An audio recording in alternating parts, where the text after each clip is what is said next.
อันบ่มีเวียกเฮ็ดเนาะ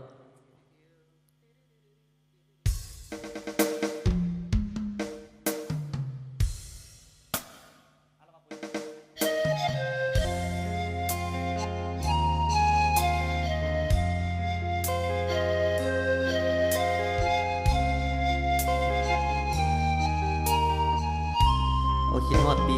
97พุ่นเด้เนาะไปเมืองเฟืองในขี้ฝุ่นไงง่อง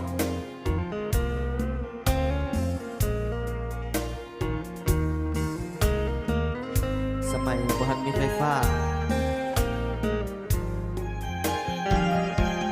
เมืองหนึ่งนั้นเป็นเมืองที่ลือกาเดินมีน้ำ30,000เมืองเฟืองลือจนเฟืองทั่วแดนอาณา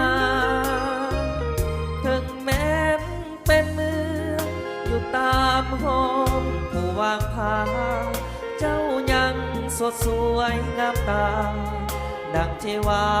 สวรรค์สัตว์สามปี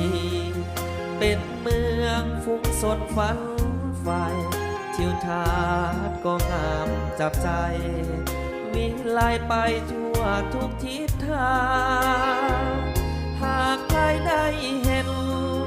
โบเวลเมื่อมาเยี่ยมยามอุดมสมบูรณ์ทุกอย่างหากเยี่ยมยามถึงเมืองที่นี้30,000เมืองเฟืองถึงบ่เมืองเหมือนเมืองอื่นๆแต่ก็อุดมส่งเสริมด้วยทรัพย์สินในดินมากมีพุ่งสนปราสาทวาจา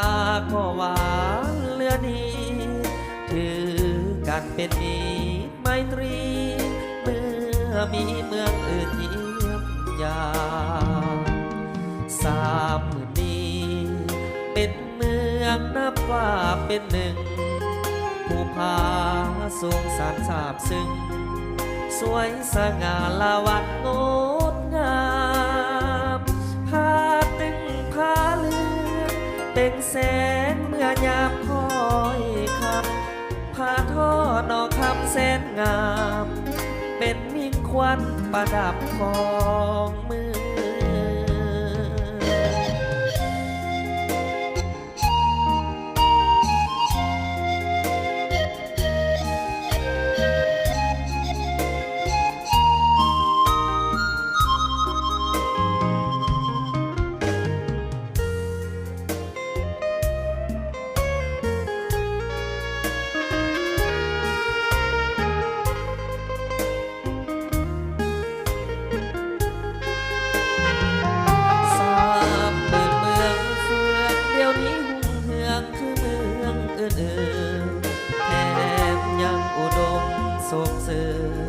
ด้วยทรัพย์สินในดินมา